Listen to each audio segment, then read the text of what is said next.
Saludos, Dios me los bendiga. ¿Cómo han estado? Siempre es mi deseo que seas prosperado en todo, así como prospera tu alma.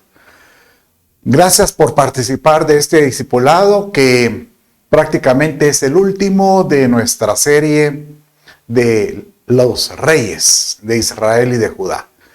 Hemos aprendido muchísimo acerca de cada uno de estos personajes y realmente más me admiro del amor de Dios para con un pueblo al cual Él trató de dirigir, guiar, bendecir en todo.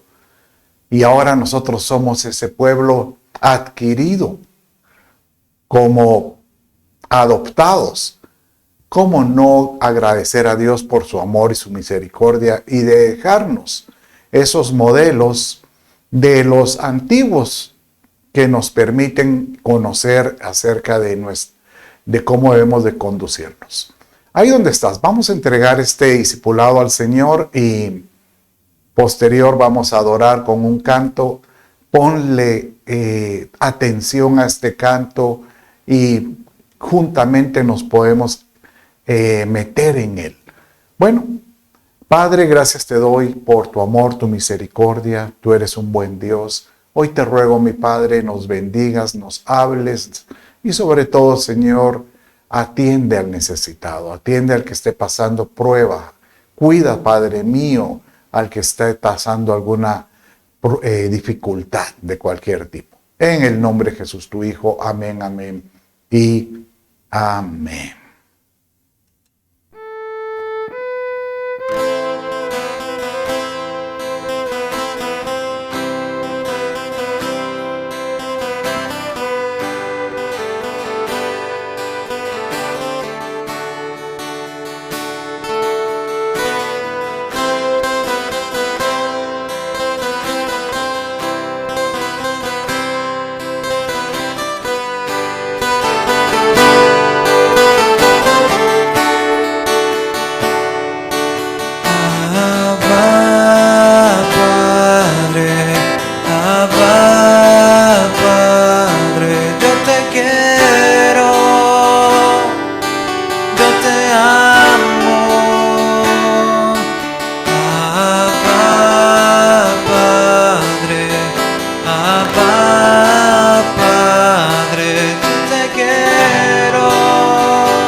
De su Padre, así clamo por ti, así clamo por ti, así como un niño clama por los brazos de su Padre, así clamo por ti, así clamo por ti, así como un niño balbucea por los brazos de su Padre, así lo hago por ti, así lo hago por ti, así como un niño balbucea por los brazos de su Padre, así lo hago por ti, así lo hago por ti.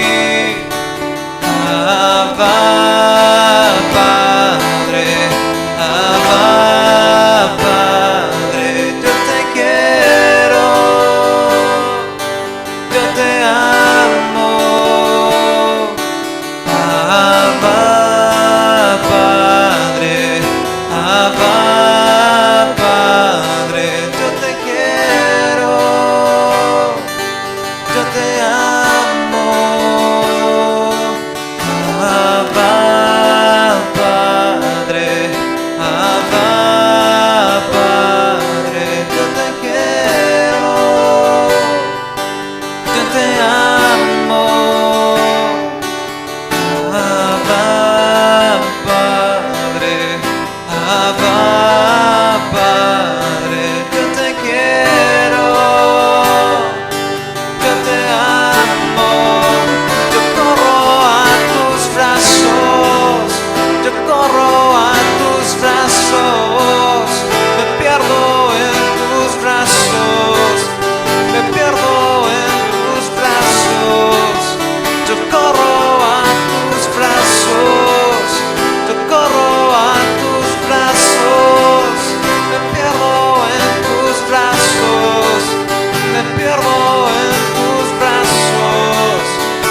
perderme en tus ojos, quiero perderme en tus brazos.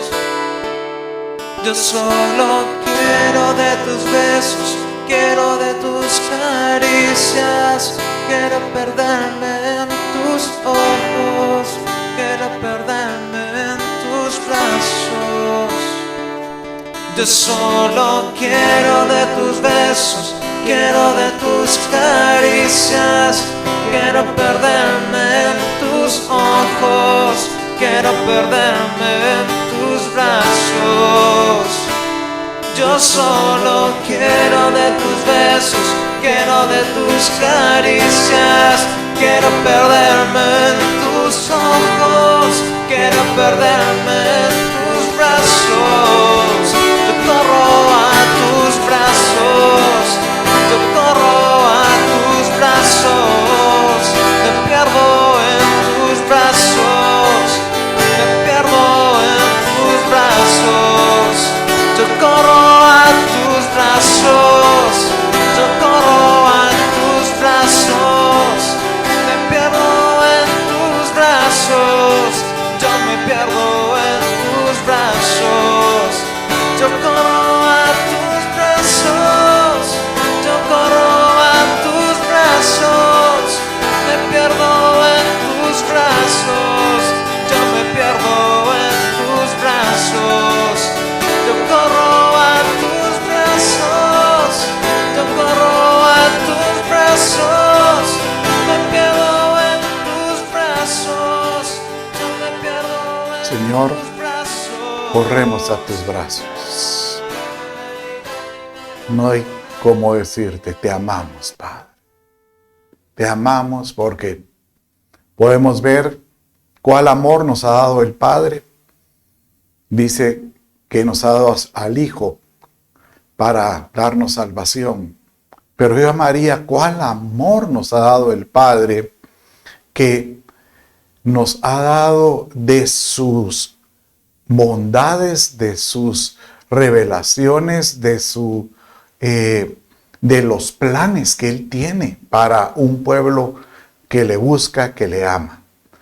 Bien, realmente hemos llevado discipulados que alguno diría parecen históricos, en el sentido de que, mire, hemos visto mucha historia, pero acuérdense que al estudiar los campamentos o las jornadas que tuvo el pueblo de Israel en los campamentos, en el desierto, todo tenía una enseñanza que nos ha asombrado totalmente acerca de cómo nosotros poder aprender de ellos. Y ahora pues hemos estado aprendiendo acerca de estos reyes que en su oportunidad pues ellos tomaron ellos buscaron pues esa dirección propia. En algunos se desviaron totalmente de la dirección que podría haber venido del Dios Todopoderoso, que los llevaba casi de la mano como un buen padre, y otros que decidieron seguir las costumbres locales o de sus vecinos o de otros lados. La verdad que hemos aprendido entonces de que estas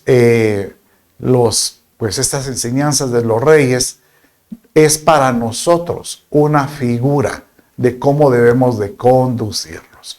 Hoy pues vamos a finalizar esta serie. No te apartes. Si tú no has podido ver las demás partes, te recomiendo que las puedas estudiar o escuchar para poder tener un mejor entendimiento de lo que Dios hace. ¿Por qué es una enseñanza para nosotros? Porque Jesucristo mismo nos dice que Él nos amó y nos lavó de nuestros pecados con su sangre y nos hizo reyes y sacerdotes para Dios. O sea que tú eres, como hijo de Dios, eres parte de este reino celestial al cual Él nos denomina como un sacerdote real sacerdote. O sea, reyes sacerdotales, llamémosle, porque es una combinación de autoridad y espiritual, ¿verdad? Y de esta manera encontramos en todas estas historias que el Padre siempre nos da a nosotros el libre albedrío para que escojamos. Y Él nos dice, tú escoges, porque yo he puesto delante de ti la bendición y la maldición, o la vida y la muerte. Dice en Deuteronomio 30:19, al cielo y a la tierra pongo hoy como testigos contra vosotros de que he puesto ante ti la vida y la muerte, la bendición y la maldición. Escoge pues la vida para que vivas, tú y tu descendencia. Entonces, con esta introducción, pues, ya entramos de lleno a la enseñanza. Bueno, sí, debo de hacer un recordatorio. Acuérdese que, ¿por qué nos parece tan interesante esta historia de los reyes que gobernaron Israel y Judá? Porque no es casualidad que hayan sido en su totalidad 42 reyes. A mí me sorprende esto porque en el Éxodo la travesía del Éxodo encontramos 42 campamentos. Curioso. Bueno, de estos 42 reyes, 3 reinaron en Israel como nación completa. Saúl, David y Salomón.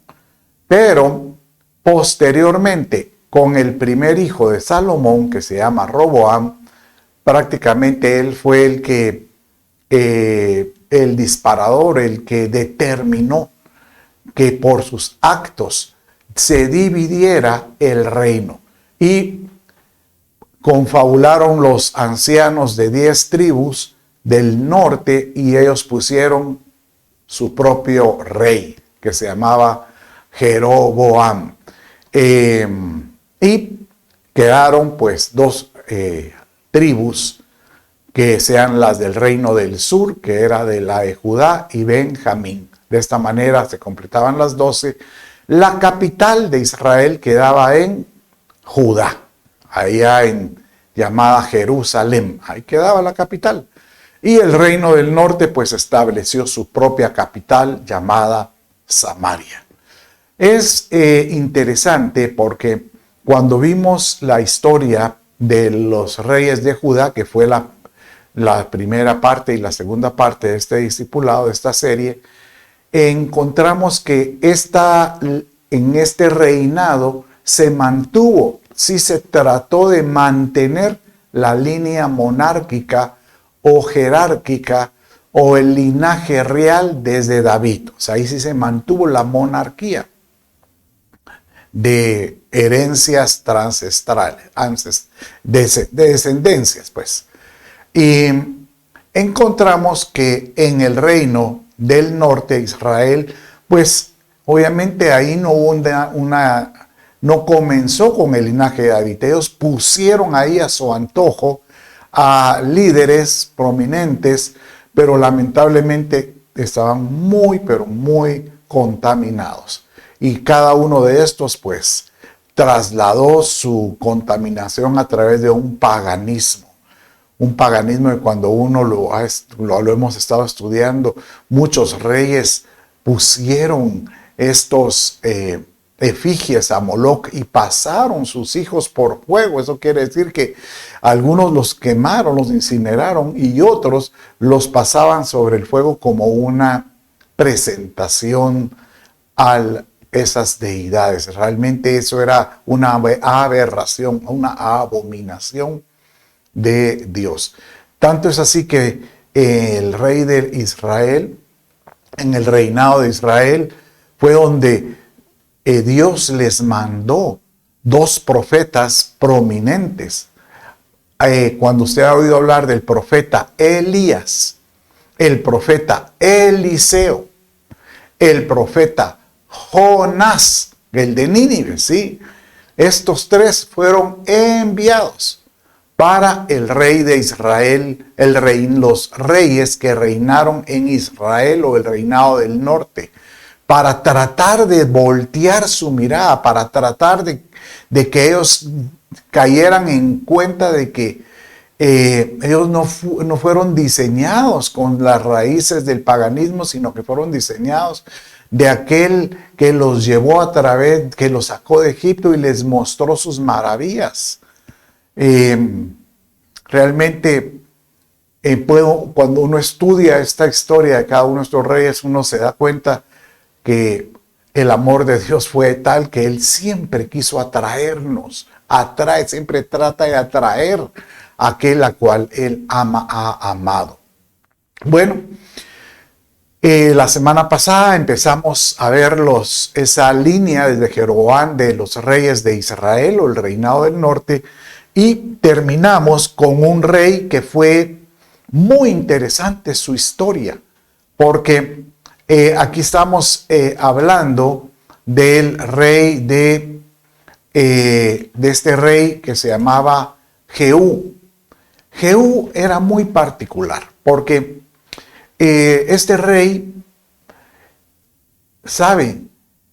En la escritura no hay muchos, no aparecen muchos que Dios haya enviado a alguien y que los ungieran con aceite. Por ejemplo, de los que están registrados está, por ejemplo, cuando Dios establece el tabernáculo y les enseña a hacer el aceite de la unción.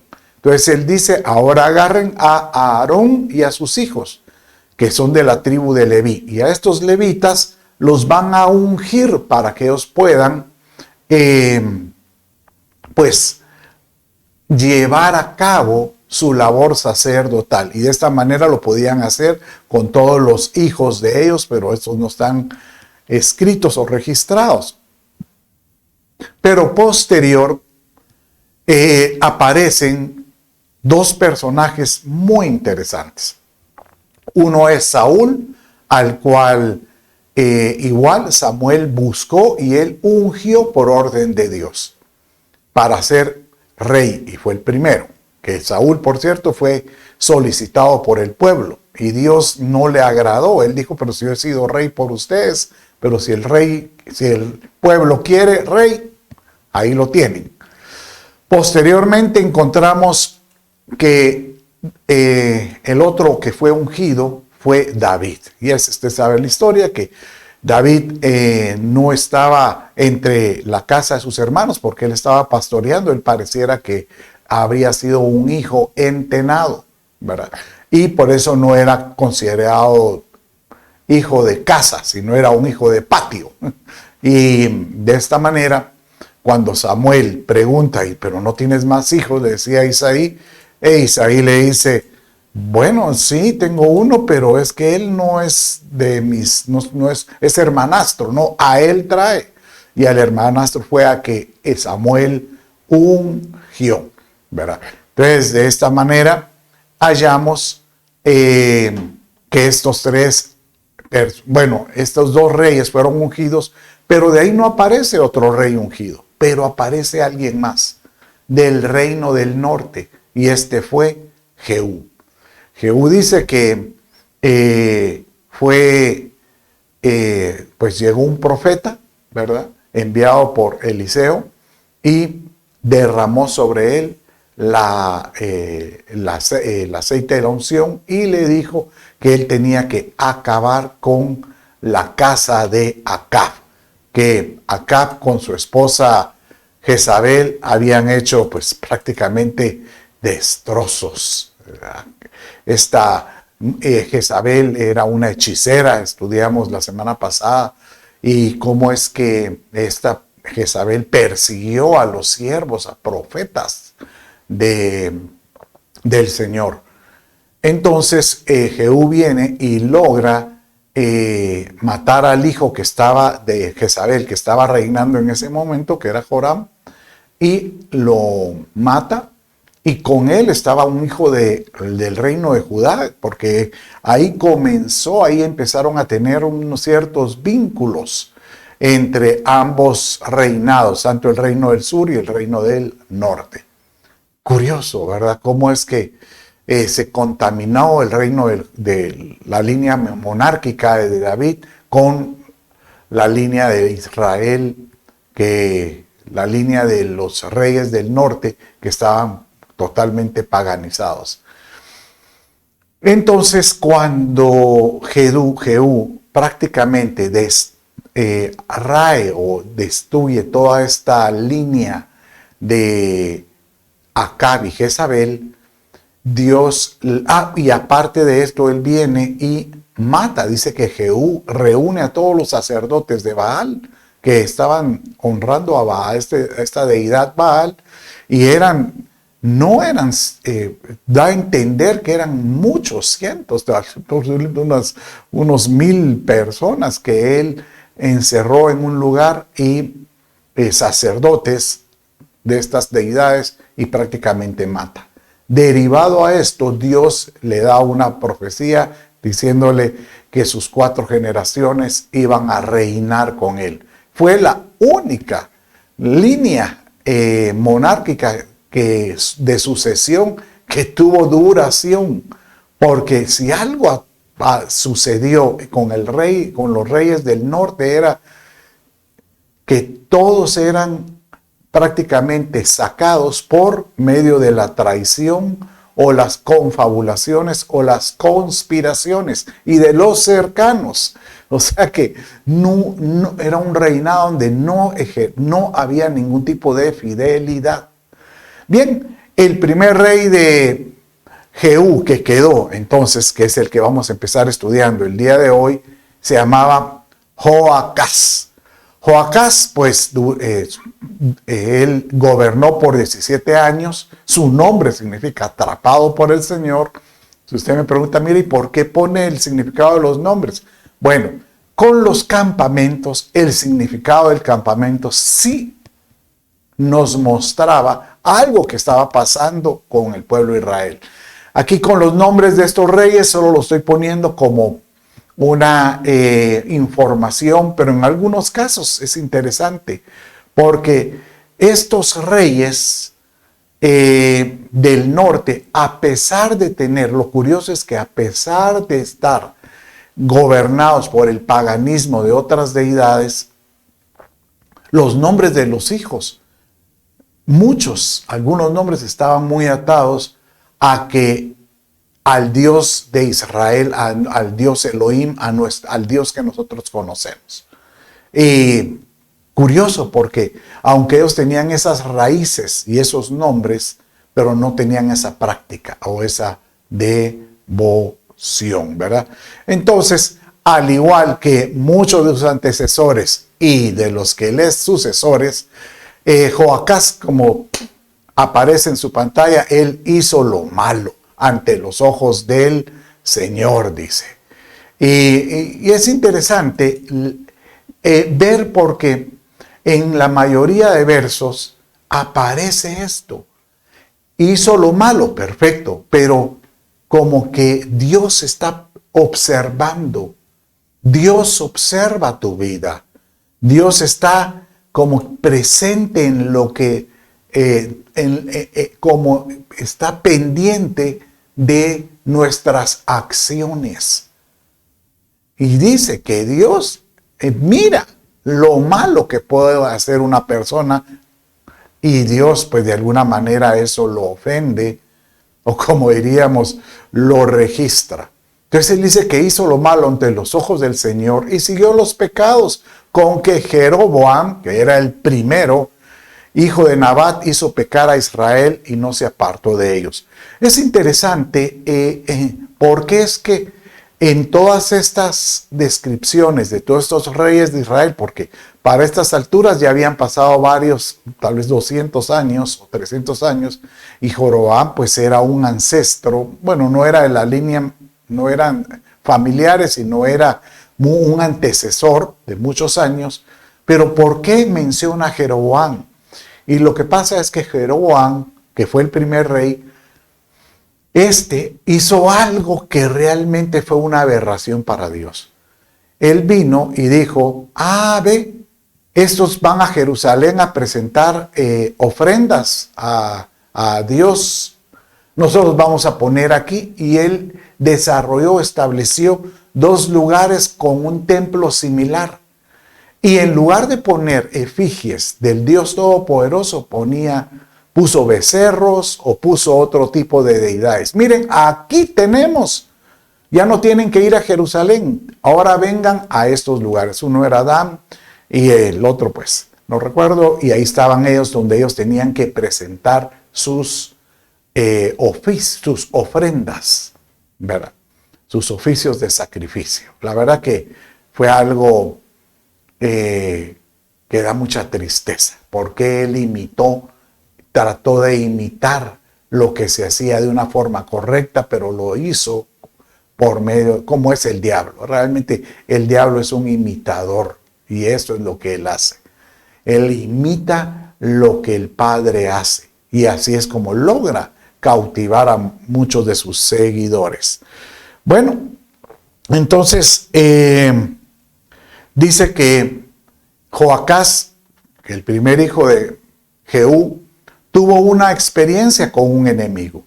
Y dice que este enemigo prácticamente lo asedió de tal manera, era un rey de Siria, que lo asedió de tal manera que lo debilitó en gran manera. Dice que ya tenía muy poco ejército, muy poca gente de guerra, pero diezmados totalmente. Y él vino y buscó a Dios. Dice que buscó a un profeta para que le diera una oportunidad. Y dice que Dios le dio esa oportunidad para ser liberado.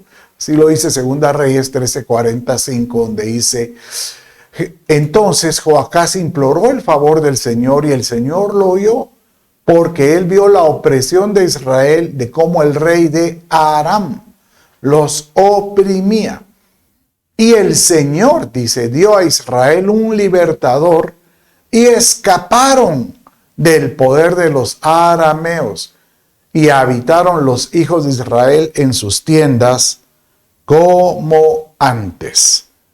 Pero lamentablemente no hay como la necedad o ¿sabes qué sucede aquí? Que a veces nosotros podemos ver el milagro en nuestras vidas y olvidamos tener un corazón agradecido. Y aquí Joacás perdió esa debilidad de ser agradecido, porque dice en los versos que siguen que con todo no se apartaron de los pecados con que la casa de Jeroboam hizo pecar a Israel, sino que anduvieron en ellos, y también la Acera, o sea que también agregaron otra deidad, Acera, permaneció en pie en Samaria. Y dice aquí, ¿por qué con todo? Porque Joacás no le había quedado ejército. Porque el rey Aram los había destruido y los había hecho como polvo de trilla. Realmente, a veces cuesta entender, pero cuando el hombre está cegado o está empecinado a un camino equivocado, su fin es muerte. Así lo dice el proverbio. Hay camino que al hombre le parece derecho, pero su fin es muerte. Y buscó a Dios, lo sacó de su problema. Bueno, gracias Dios, y siguió en sus propios caminos, ¿verdad? Y bueno, aquí nació el nieto de Jehú, o el segundo de esta profecía de la generación de Jehú, y se llamaba Joás. Y es curioso, porque cuando uno mira los nombres, por ejemplo, Joás, Joacás. Estos nombres también así se llamaron ciertos reyes del área de Judá, que eran descendientes de Ezequías. Entonces uno dice, pero ¿por qué les pusieron los mismos nombres?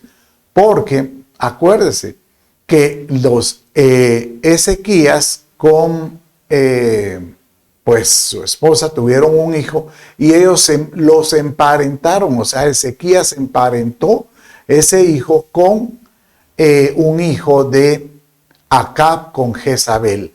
Y ahí comenzaron los vínculos, el yugo.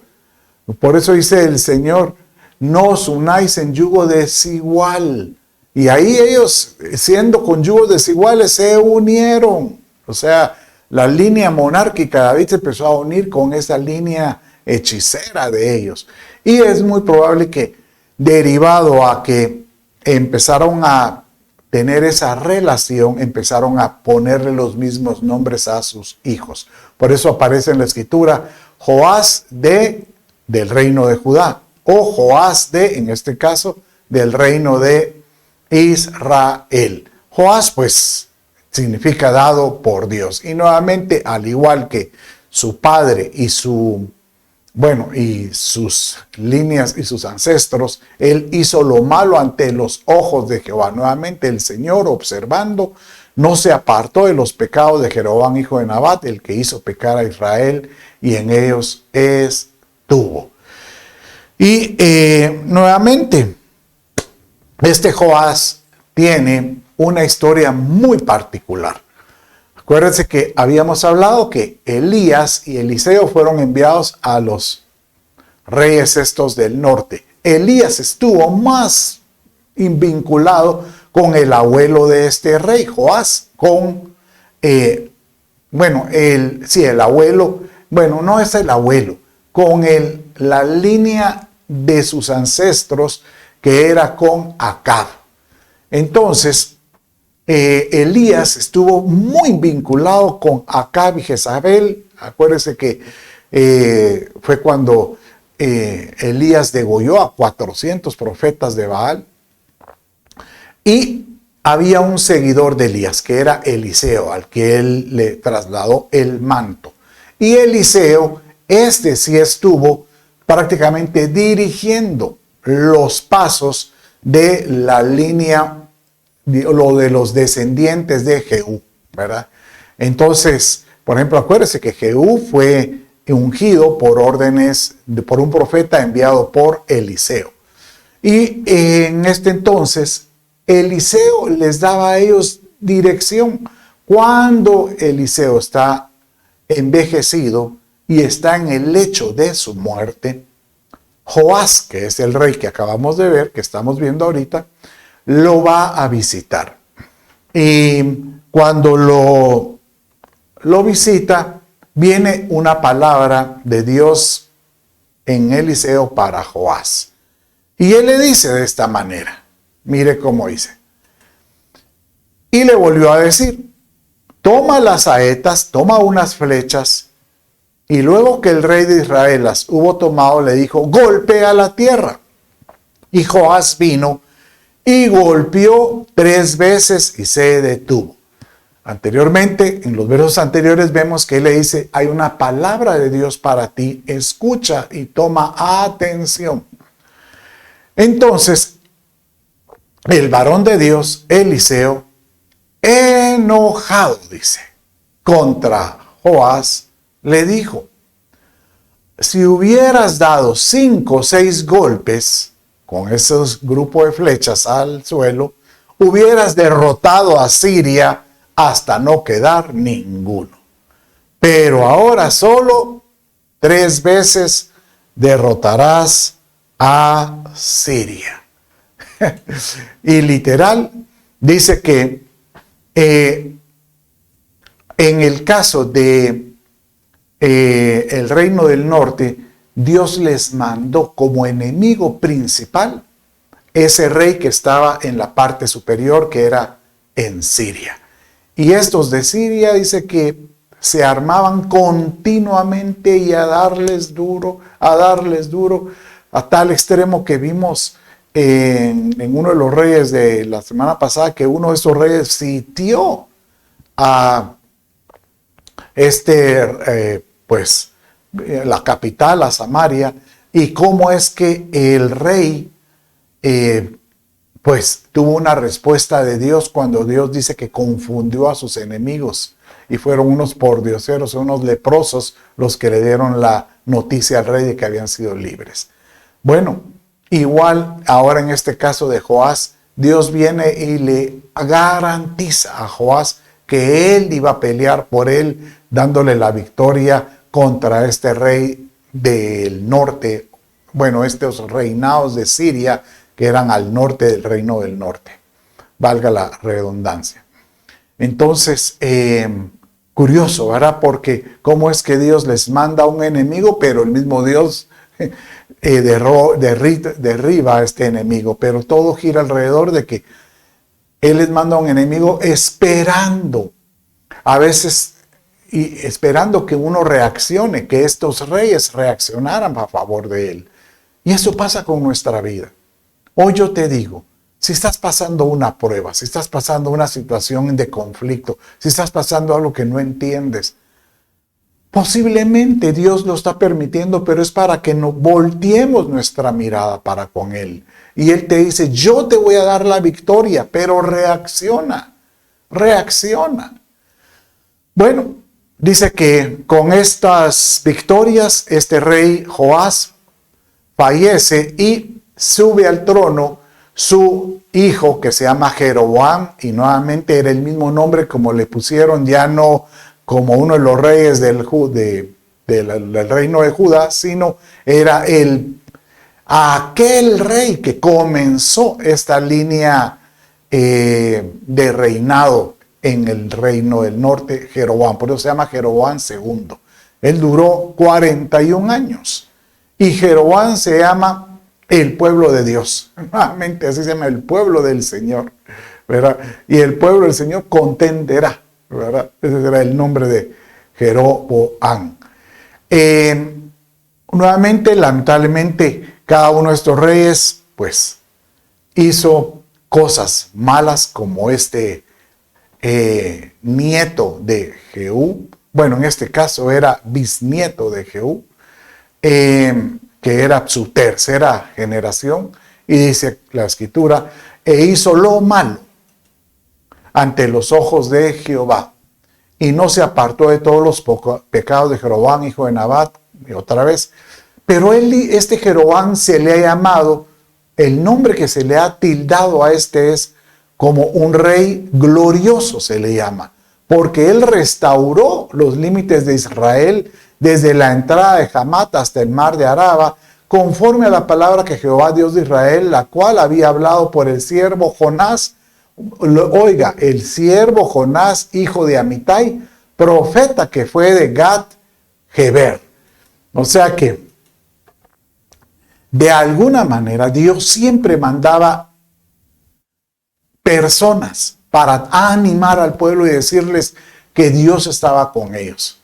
Y este profeta que menciona aquí, Jonás, hijo de Amitai, es el mismo profeta que aparece en el libro de Jonás, que aquel que fue a sentenciar a Nínive, que estaba en el pueblo en la nación de Siria. Este mismo profeta es el mismo que fue expulsado por este monstruo marino, ¿verdad? A esas costas.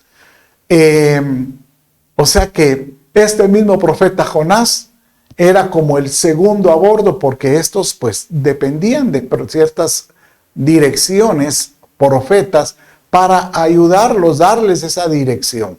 Pero aún estaban sus raíces paganas que no soltaban.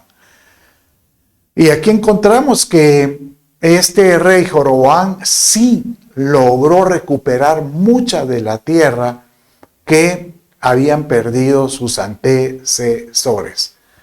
Pero todo eso se perdió lamentablemente, porque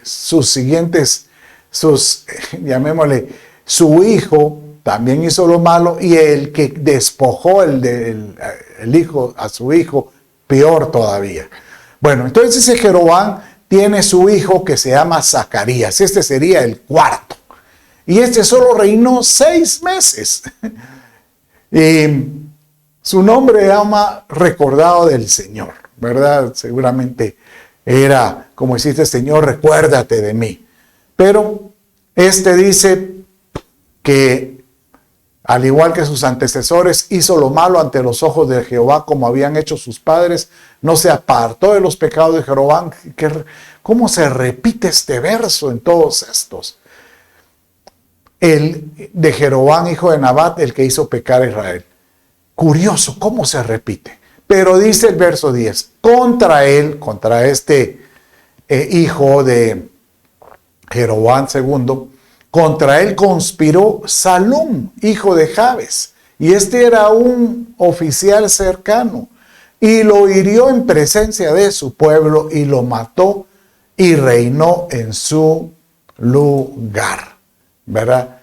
Bueno, y con esta eliminación de este hijo de, o este descendiente de Jehú, se cumple esta palabra que decía, y esta fue la palabra del Señor que había hablado a Jehú, diciendo, tus hijos hasta la 4ª generación se sentarán en el trono de Israel, y fue así. O sea que con Zacarías, prácticamente, ahí sí que su nombre lo dijo, Zacarías, el linaje de Jehú de Israel, y dice que este nuevo gobernante que mató a Zacarías, que se llamaba Salum, él tomó el gobierno. Y él solo gobernó, y aquí comienza nuevamente toda una, como que, ¿sabe qué veo yo? Que cuando Dios ordena y él dice, yo voy a guardar a tus generaciones, Dios viene y se levanta y pone como un cerco, guardándonos de conspiraciones, de traiciones, de deslealtades, porque estos 4 se mantuvieron libres de esto hasta el último, hasta que Zacarías, su cercano, Salum, viene y lo mata, y era un cercano. Y este solo está, y como ahí gobierna sobre ellos un espíritu de traición terrible, aparece otro líder, como dice en este verso, entonces Manahem, hijo de Gadi, de Tirsa, vino a Samaria e hirió a Salum, hijo de Jabes en Samaria, y lo mató y reinó en su lugar. Los demás hechos de Salum y la conspiración que tramó. Interesante porque cuando habla de que la conspiración que tramó, da impresión como que Dios le, de alguna manera, inspira a algunos a hacer algunas cosas. Por ejemplo, Salum, seguramente él fue enviado por algo lo inspiró a tramar esto para matar a Zacarías. Bueno, pero ahora entra Manahem, y Manahem quita ese reinado de 1 mes de Salum, y Manahem pues gobierna más tiempo. Él gobierna 10 años, y curiosamente porque su nombre se llama el Consolador. Casi la misma expresión que se utiliza en griego paracleto para el Espíritu Santo. Pero nuevamente el pueblo de la nación de Israel ya estaba muy quebrantada. Prácticamente estaban llamémosle así, disminuidos sus ejércitos, el ánimo de la gente, y prácticamente el enemigo que Dios había enviado, que era el rey de Siria, Pul, ya tenía a Israel, al rey del norte, aniquilado. Y aquí encontramos que aparece este rey, Pul, rey de Siria, vino contra el país, y Manahem dio a Pul 1000 talentos de plata para que su mano estuviera con él para fortalecer el reino bajo su mando. Entonces Manahem exigió el reino, el dinero a Israel, a todos los ricos poderosos de cada uno 50 ciclos de plata para pagar al rey de Siria. Y el rey de Asiria se volvió y no se detuvo en el país. Como les decía hace un rato, prácticamente estos gobiernos de Siria o Asiria, que es ese reinado del norte, eran los que hostigaron al rey del norte, ¿verdad? Y ahí se cumple la profecía dada por Isaías que Dios iba a levantar, dice, alzará estandarte a la nación lejana. ¿Cómo? Estos que estaban al norte de este reinado del norte, y le silbará desde los confines de la tierra, y aquí vendrá muy pronto con rapidez. O sea que de alguna manera Dios provocaba que estos de Asiria llegaran, diceis, como flechas afiladas, y todos sus arcos entesados, los cascos de sus caballos son como pedernal, y las ruedas de sus cabellos como torbellino, ¿verdad?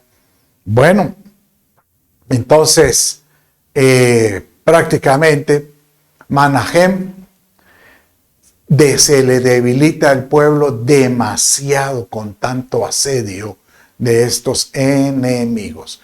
Bueno, de ahí reina su hijo Pecaía, y ya estamos casi terminando este reinado del norte, porque queda Pecaía y dos más y se acabó ese reinado. Pero Pecaía se llamaba, solo gobernó 2 años, y también es desechado por una conspiración. Su nombre significa el Señor observa, otra vez. Y aquí miramos, Dios está observando, pero nada menos que observa lo malo que hacen estos. E hizo lo malo, Pecaía ante los ojos del Señor, no se apartó de los pecados con que era, y otra vez. Entonces su oficial, mire esto, otro cercano, Peca, hijo de Remalías, conspiró contra él y lo hirió en Samaria, en la ciudadela de la casa del rey, y también a Argob y a Arie, y con él 50 hombres de los hijos de los Galaditas, y lo mató y reinó en su lugar. Aquí cuando dice, y también a Argob y a Arie, aquí está hablando de 2 personajes que eran amigos de Pecaías, y con Peca y Argob y Arie y 50 hombres matan a su rey, que estaba en funciones pero solo gobernó 2 años. Nuevamente hace resaltar qué cantidad de confabulaciones, traiciones, conspiraciones, pero es cuando Dios no gobierna. Cuando Dios no gobierna, hace de todo. Bueno, aquí entra a gobernar este Peca, que significa ojos abiertos del Señor. Es que, mire, si fuera ridículo, pero el Pecaía significa lo que Dios observa. Y aquí dice, ojos abiertos de Dios, que Dios siga observando lo que están haciendo. Desde Pecaía gobierna 20 años, ¿verdad? Y nuevamente la misma historia, hizo lo malo ante los ojos del Señor, no se apartó de los pecados de aquí Peca ya lo habíamos visto, aquí estamos. E hizo lo malo ante los ojos del Señor, no se apartó de los pecados de Jeroboam, hijo de Nabat. Pero mire aquí, en el reinado de Peca, rey de Israel, vino Tiglat-Pileser, que era otro de los descendientes del reinado de Siria o de Asiria. Pero era terrible. Dicen que era muy malo, pero malvado. Y llegó con toda su fuerza y tomó todas estas ciudades que había tomado Jeroboam II. Tomó Hijón, Abel-Macá, Janoa, Sedez, Azor, Galat, Galilea y toda la tierra de Neftalí, y los llevó cautivos a Asiria. O sea, literal casi tomó toda la nación. Solo dejó una porción, la que está pegada a Damasco, o a la Jordania actual, libre. Y aquí comienza cómo es que el pueblo de Israel del norte empieza a ser cautivo. Así como el reino de Judá llegó a ser cautivo en sus últimos días por los de Babilonia, desde Irán, actual Irán. Estos fueron el reino del norte, del reinado del norte de Israel, o el reinado de Israel, fue cautivo por este reinado del norte de Asiria, ¿verdad? Entonces, Peka viene y tiene otro que se le conspira. Y Oseas, hijo de Ela, tramó una conspiración contra Peka, hijo de Remalías, y lo hirió de muerte, y reinó en su lugar en el año 20 de Jotam, hijo de Usías. Y con este último rey, Oseas, prácticamente termina el reinado de Israel, o el reinado de las 10 tribus, o el reinado del norte, y ellos se someten bajo el yugo asirio, porque en estos años que Oseas gobernó, prácticamente eran esclavos del yugo asirio. Y así es como lo dice la historia. E hizo lo malo ante los ojos del Señor, aunque no como los reyes de Israel que habían sido antes de él. Y ahí subió contra él Salmanasar, que este era hijo de Tiglat-Pileser, que vimos anteriormente, rey de Asiria. Y Oseas fue hecho siervo y le pagaba tributo, así como lo hizo sus antecesores. Pero cuando aquí hablaba que le pagaba tributo, menciona que era casi un esclavo.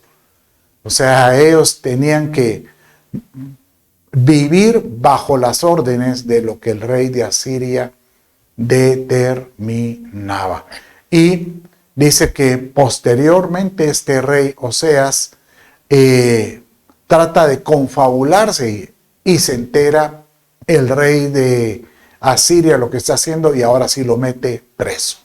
Y con eso, cuando él dije, mejor ya terminemos y tomemos cautivo a todo este reinado de Israel. Y ellos se llevan cautivo, así como lo dice este verso. Dice aquí, entonces el rey de Asiria invadió todo el país y subió a Samaria y le puso sitio por 3 años en el año 9 de Oseas, que solo él estuvo 9 años de gobernante.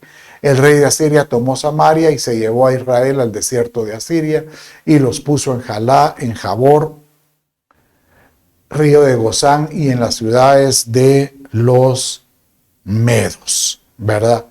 Bueno, entonces prácticamente vemos aquí la historia, cómo es que prácticamente terminó este reinado del norte.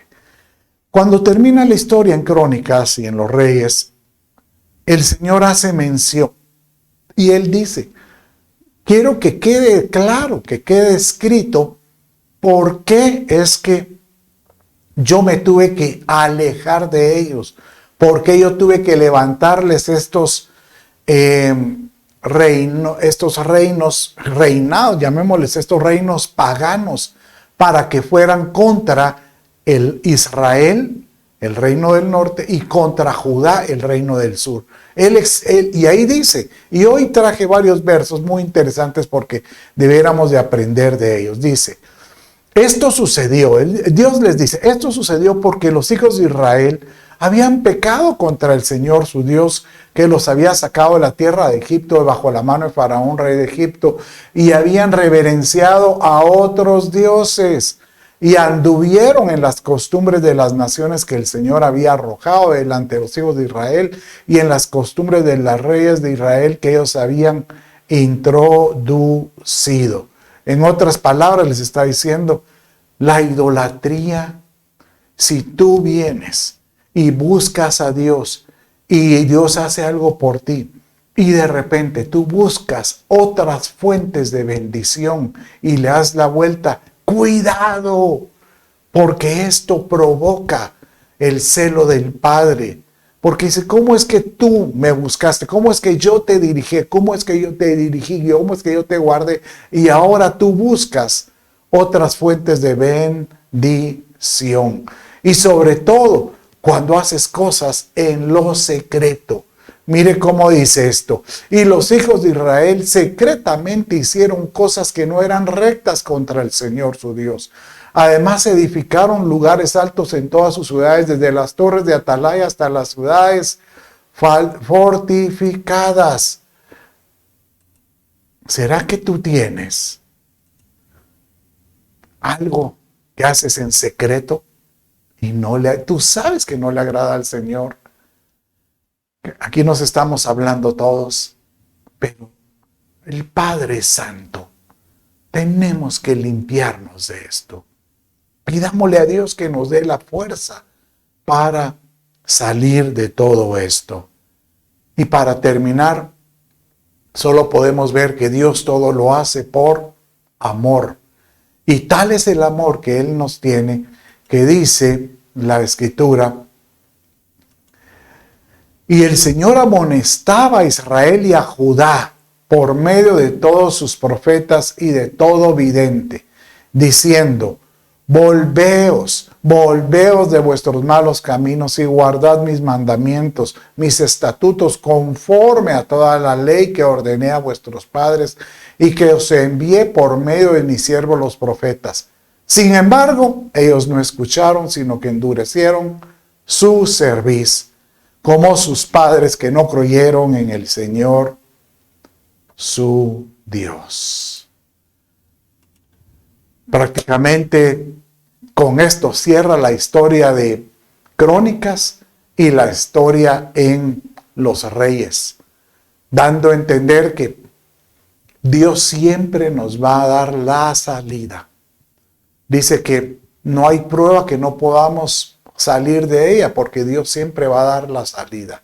Dios siempre va a enviar el mensaje, la palabra, la dirección por alguna persona, dígase un pastor, un profeta, para que nosotros podamos escuchar y voltear nuestra mirada a Él. Realmente yo hoy quiero cerrar este discipulado ministrándote y pidiéndole a Dios que te convierta en un real sacerdocio, o sea, en un rey sacerdotal, un rey de un reino, que tú puedas ser espiritual, como yo le pido a Dios que yo pueda ser espiritual.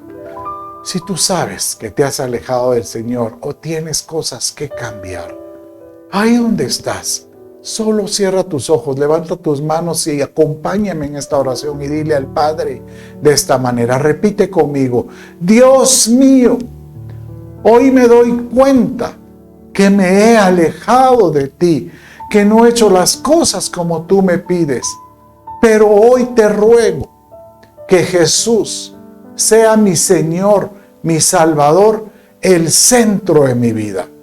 Perdona mis pecados, dame la vida eterna, Espíritu Santo, ven. Padre, yo bendigo a mi hermano, a mi hermana que están ahí, y desde allá yo bendigo todo lo que ellos emprendan y todo lo que ellos hagan. Te doy gracias en el nombre de Jesús. Amén. Dios me los bendiga.